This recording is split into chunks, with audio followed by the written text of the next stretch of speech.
Okay, here we go.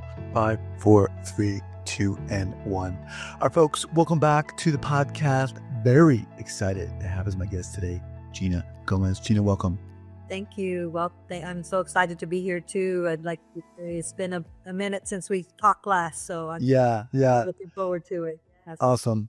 So Gina is the owner of Gomez Counseling and Consulting Services and Trauma Healing and Recovery Center. She comes with 22 years of clinical and trauma recovery experience. She's a complex trauma specialist and relational therapist who utilizes somatic experiencing, including SE touch work, integral somatic psychology, brain spotting, EMDR, and Post Induction Therapy Model in her work with clients. Gina spearheaded bringing the somatic experiencing professional trainings to Houston in 2017.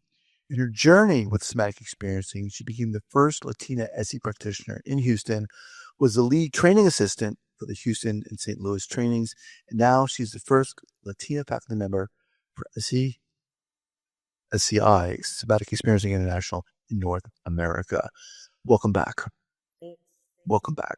So let me just say, as I said before we started recording here, I loved having you on the podcast originally. I loved your energy and your inspiration and of course your knowledge, but I'm so glad you're here.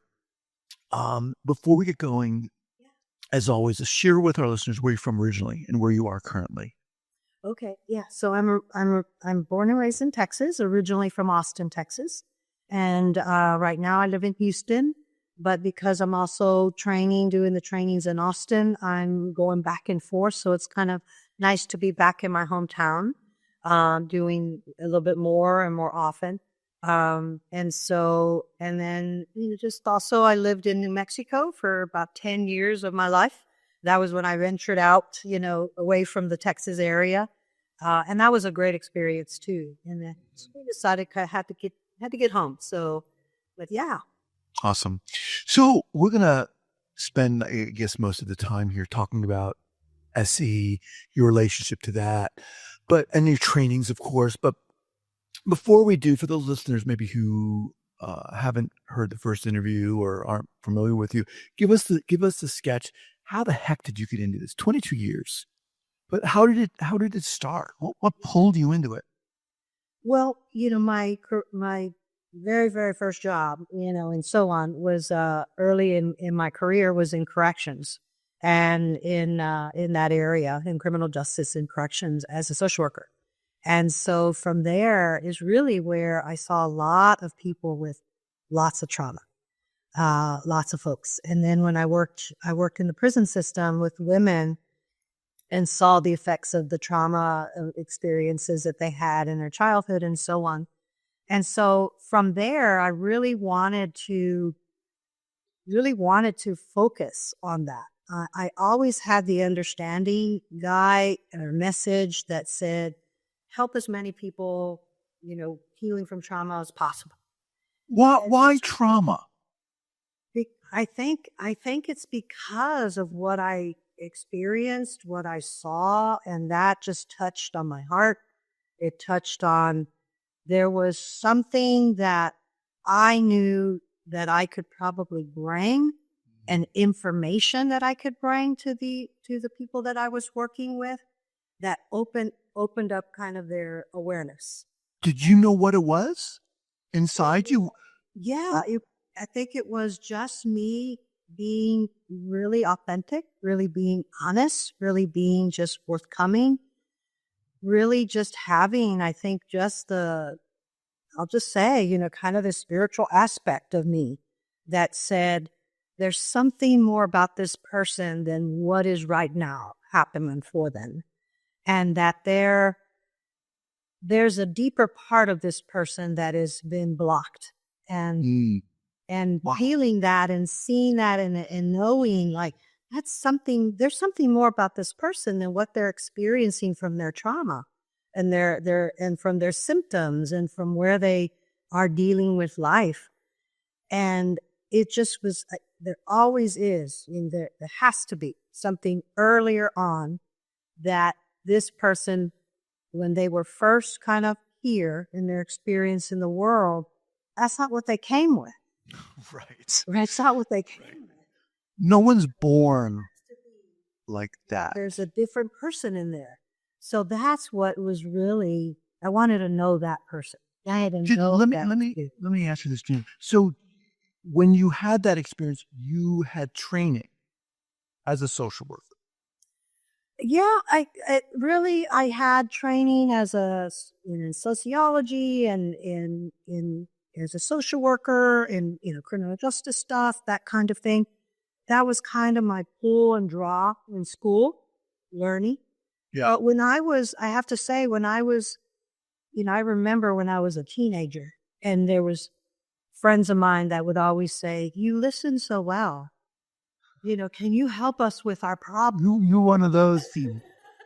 And so I was 15 or 16, and Wow.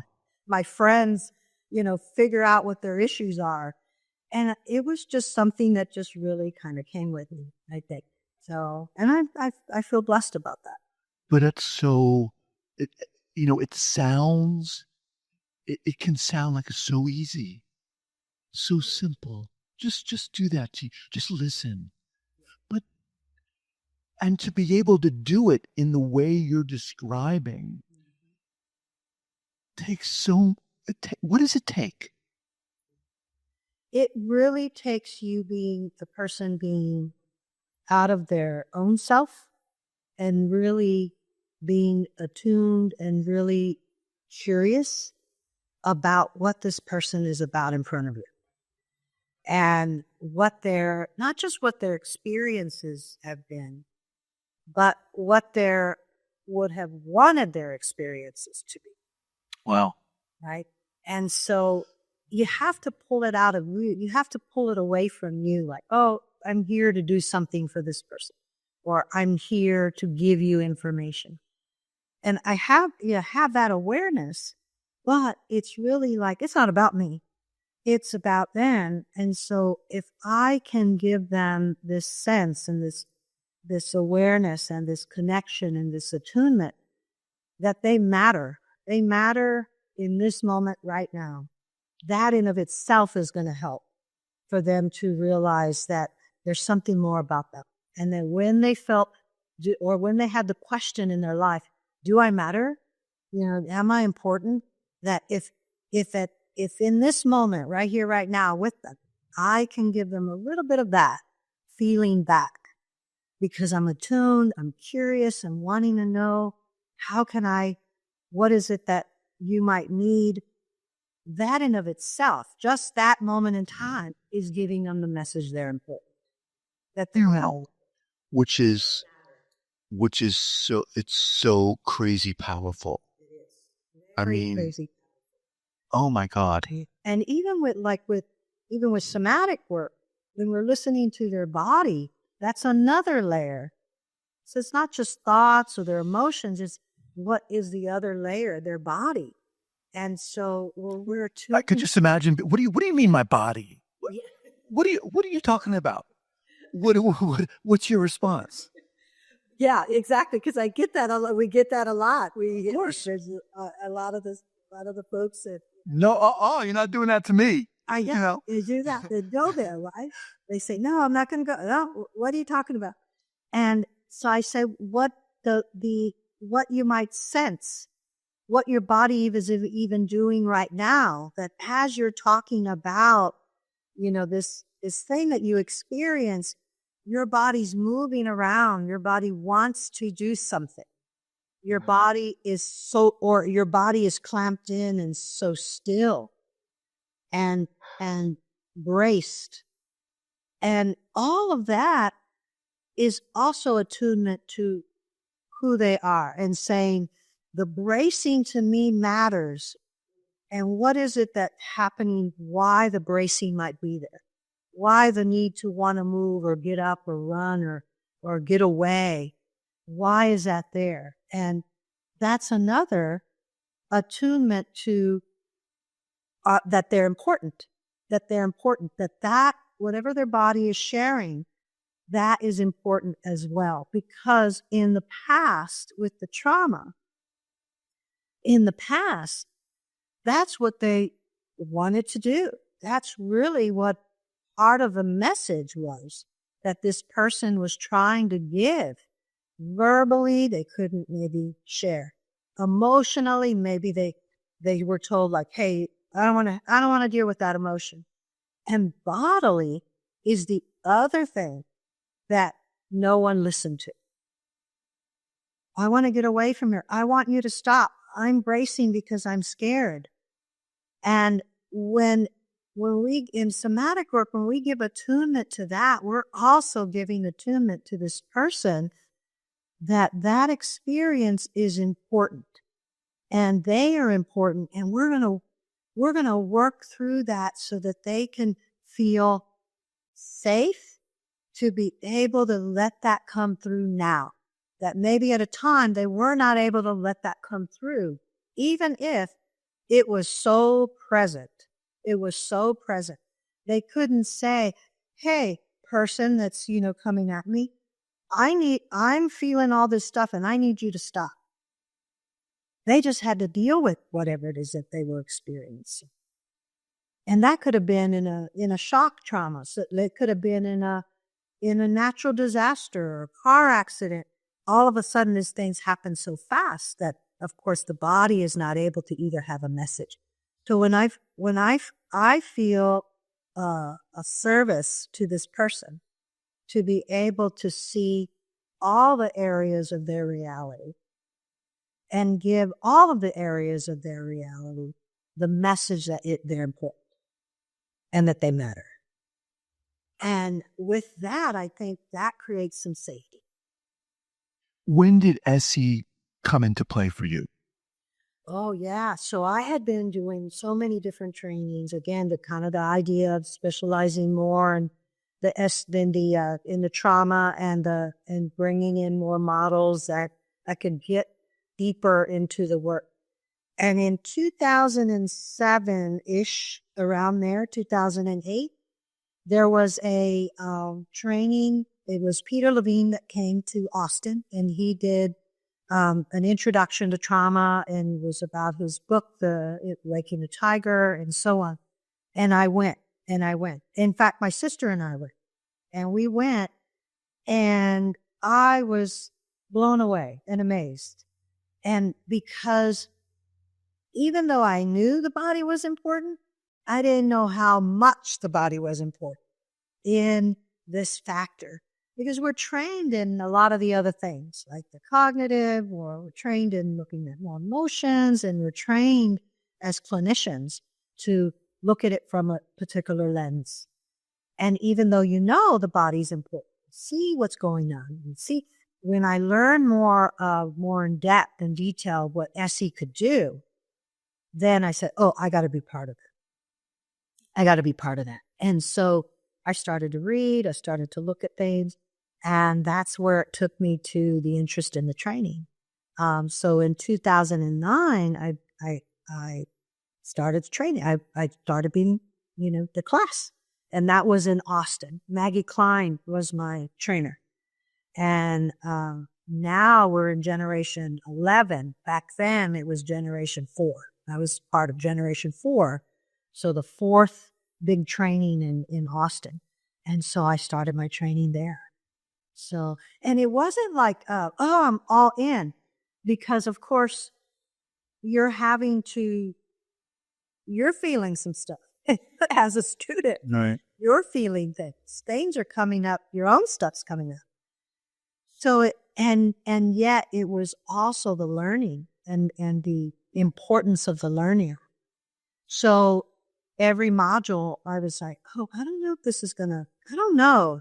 Is this going to work for me? Is this not? And something kept drawing. And the something was, it's not about you, Gina. Even though you're getting your work, and you're doing some of your own work, you getting this training is ultimately not about you. Remember, it's about the other person that's in front of you, and here's another layer of their life and of their existence that you can attune to, and you can begin to give them again that other message that your body's important to. And That perspective, that perspective is what it's all about.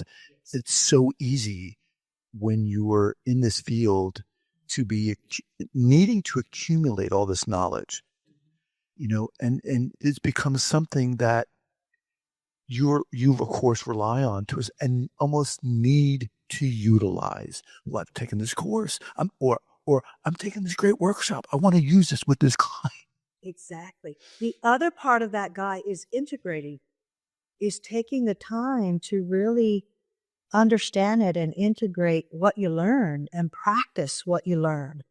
Because you could take all sorts of trainings, and have a whole bunch of manuals right there in a stack. And you can say, I got this training and that training and this training, but do you really know it? Is it embedded in you? Can you really kind of exercise it when you're seeing it in front of this person? And that's important too. And that's something I always try to tell the students. It's like practice, practice, practice, integrate, read the manual, because the manual has so much information that could really help you to see what the nervous systems do, to be able to track what the nervous system what's happening in the nervous system, what's happening in this person as you're watching them in your office and they're, anxious or depressed or whatever it is that's showing up. And so I try to say, just practice, because we got to integrate it. That's the only way we can do that. So even with different types of trainings, so even cognitive work, EMDR, you have to practice. You can't just say, "Oh, I got it," and that's it. Right. I took the course. I got the certificate. I'm good. What else do I need to do? All right, let's get specific here. Let me just remind our listeners, I'm speaking with Jeanna Gomez, complex trauma specialist and relational therapist. What trainings are coming up for you? So I'm already training the Houston and Austin trainings. So we're Generation 4 in Austin, Generation 11 Generation 4 in Houston, and Generation 11 in Austin. So we're in our intermediate year with those two cohorts. And so now in this year, in 2025, we're adding, and I'm really excited about this, we're adding the very, very first Spanish bilingual cohort class training in San Antonio in the United States. So there's been other trainings in different countries and that are in English or Spanish, and they're translated into English and so on. But I always was amazed, I always question and amazed, why isn't that we have one here? There are so many people that speak Spanish. There's so many people who that's their only language. And here in the United States, but also, of course, inviting other countries and other people from other countries to also come into the training. And so I never understood, why don't we have a training already in North America? Not just in Texas are there a lot of people who are bilingual. There's all sorts of folks all over the United States that are bilingual in Spanish. Not only Spanish, but other languages as well. And so when I became faculty, that was one of my thoughts. I want to, in the essence of inclusion, in the essence of trying to bring in more diversity, in the essence of trying to let people also feel comfortable in learning and speaking and sharing their experiences in their native language, that even if English is your first language and you speak Spanish, that sometimes the Spanish, sharing things in Spanish or expressing things in your language feels on a whole nother different level internally, feels more complete. Mm-hmm. So it was really important for me to try to bring that training in. And I was so glad that SEI was willing to try it. So just to be clear, excuse me for interrupting, it's taught bilingually simultaneously? So it's taught, I'll teach it in English and it'll be translated in Spanish simultaneously. So there'll be translators translating it in Spanish as I'm teaching.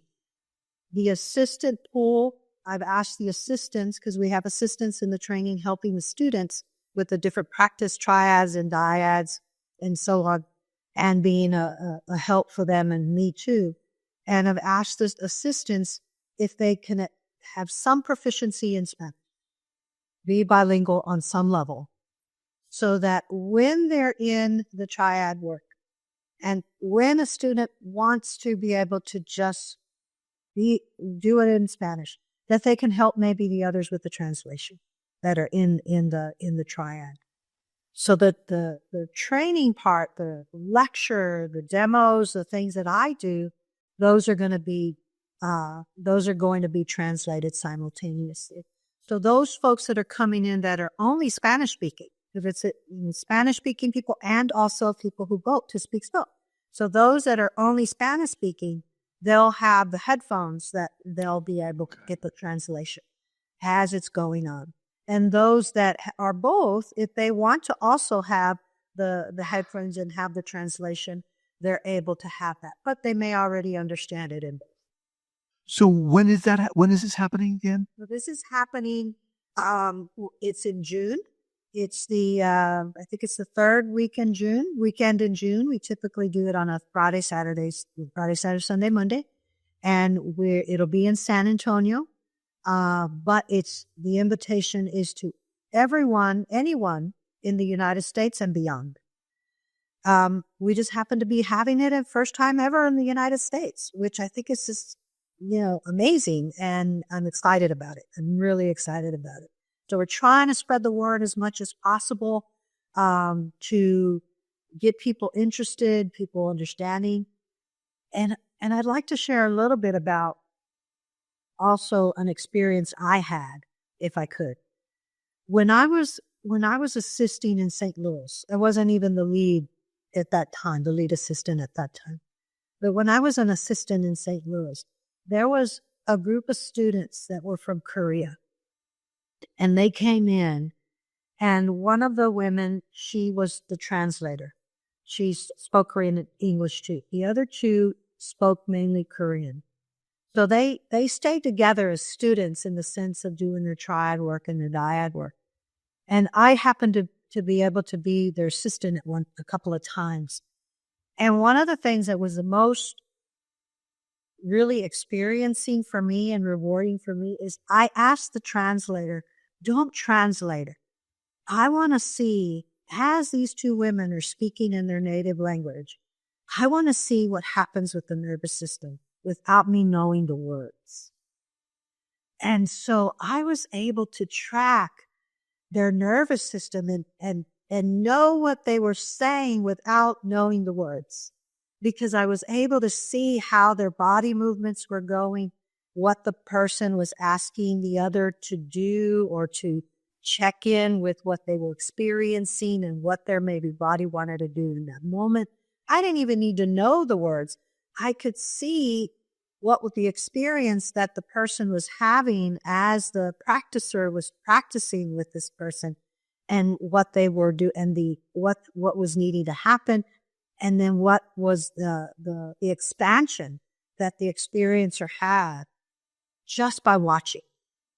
And it was so beautiful. It was really moving to just see them just naturally not get interrupted with the English or anything, just for them to do that. And that was really a learning experience for me as an assistant, as a clinician. And in what way?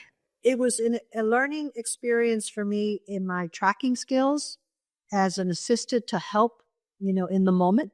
But it was more in that same way as a clinician, that sometimes you don't have the content, or the person is, let's say it's a client who's able to speak English, but they don't want to speak the content, or they don't know the content. It's just not coming through. They're uncomfortable with talking about it. And you can respect that, but you could still work with them because you're tracking the nervous system. Wow. And that's what I mean when I say to students, practice, practice, practice, integrate. Because when you don't have content, when you have a client that's saying, I don't want to talk about that, it doesn't mean you can't work with it in this way. Wow. Doesn't mean you can't.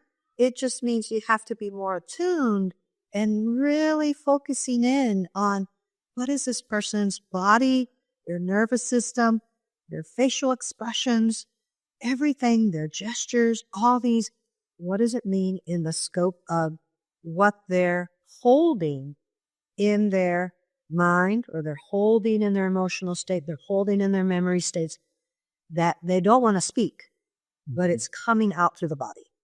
It's coming out in a the language of the body, right? The language of the nervous system.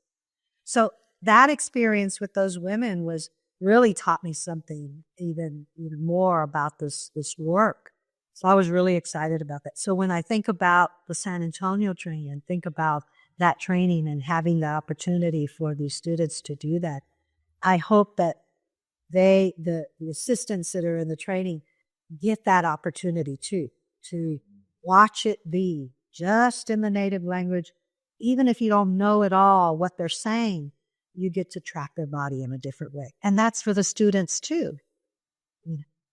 So I think it's going to broaden their awareness of this work. Yeah. Wow. I'm excited about that. I had to share that because that's an amazing story. Yeah. As we kind of wind down here, what's new with you? What's coming up for you? So other than the San Antonio training, I got the Santa Fe training. There's a Santa Fe. I'm going back to New Mexico. I get to go back to New Mexico to train in Santa Fe. That's going to start. That possibly is going to get moved to July. Right now, we're pending March. But we certainly want to give it enough time for having. This is an SE training? Yes, an SE training there. Okay. And then in Atlanta. And then me and my, work with my practice, my work with what I'm doing with my clients and other clients that come to the trauma center. We're doing a couple of things. One is called it's called the Warrior Goddess Way Retreat and Firewalk. So I'm a firewalk instructor Of course you are, Gina. Jesus. And so we're doing a women's empowerment retreat and firewalk. I've done the firewalks a few times already, which is really cool to do. I've never done that. Yeah. And then the other for clinicians is called the Somatic Side of Shame. It's a training for clinicians, and it's focusing on how the body is keeping and holding the shame, and being able to give experiential exercises, experiential tools to practitioner to learn how to see the shame and how to work with the shame differently. So it starts to release from the nervous system, from the body. So that's going to be the Somatic Side of Shame training is February 13th through the 15th.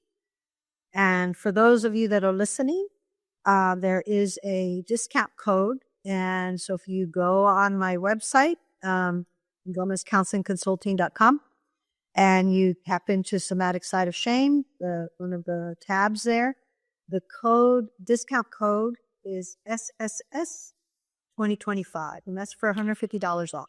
So, Okay. I'll link that up at the show notes page here at the traumatherapistpodcast.com. And those women that are interested in that other workshop, then it's on there as well. Okay. And then we continue to do just individual, work. We continue to do other groups. I have a clinician that's working with me that really is really versed in working with sexual trauma. And so she's going to start a Reclaim Your Power Within, which it's a group for sexual trauma survivors. So we're doing we're doing a lot of things in the sense of working with folks, with people who need help, with people who are needing trauma resolution, and individual groups, and then all of these workshops. I'm a real big believer in experiential kind of, intensive workshops. And right. Let's focus on some areas and let's get some clarity and some movement going.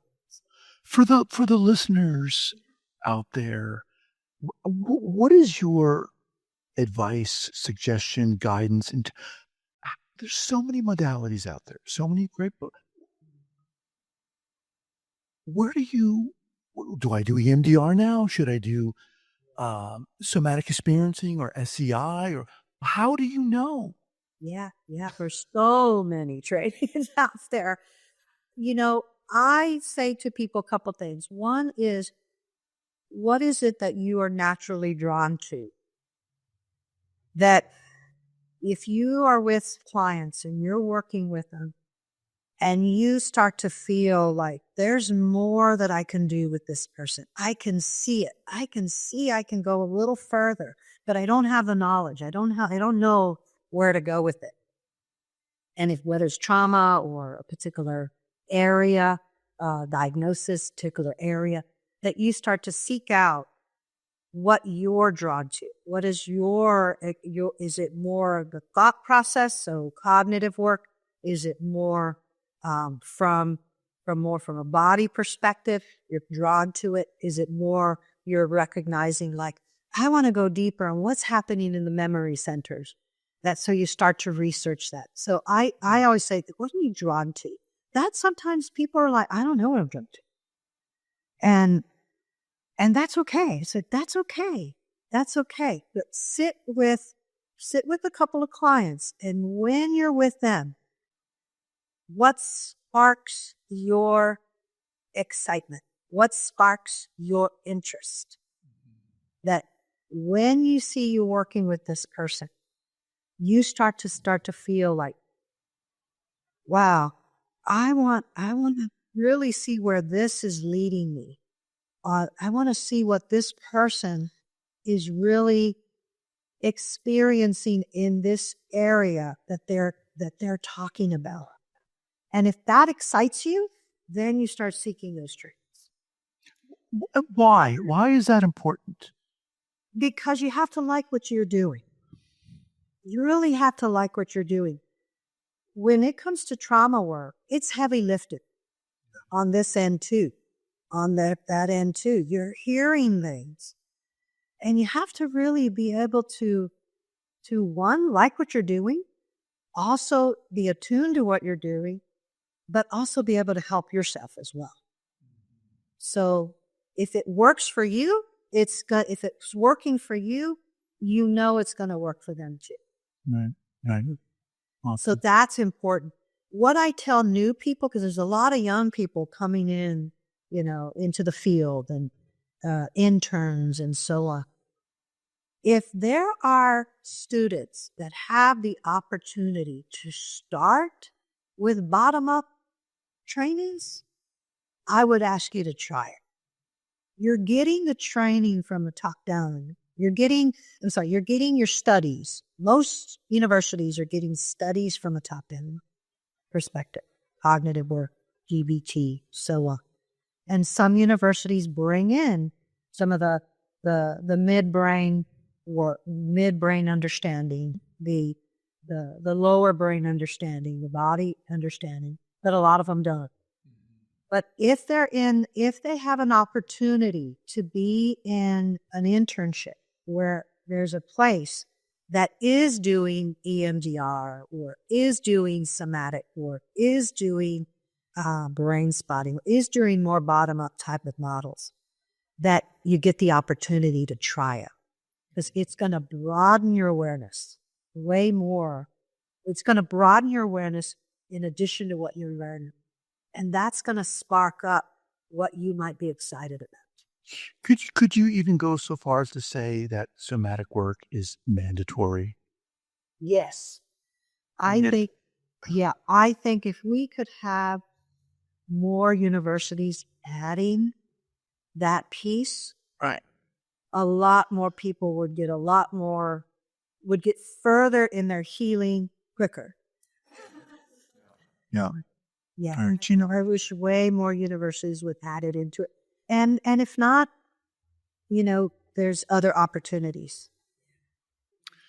Well, I think such a vital piece. Yeah. I mean, you're incredible, so inspiring. How do our listeners learn more about you and what's going on? Yeah. So you can reach out to me. You can email me. Let's talk at either let's talk at gomezcounseling.com or it could be jgomez@traumahealing.org. That's through my SCI. That's a faculty member at C, so being able to reach me there. And you can also call as well, 713. Personal cell phone? Yeah. This is my work phone, 713-660-8255. 0776. And then look on my website, gomezcounselingconsulting.com. Awesome. We'll have all that linked up here at the show notes page at the traumatherapistpodcast.com. Amazing. Really. I mean, this is what I love about the work I'm doing, is getting to interview people like you who are just like so inspiring. Gina, thank you. Thank you so much. I so appreciate being on here again. All right. I'll be in touch. again in the future. Bye-bye.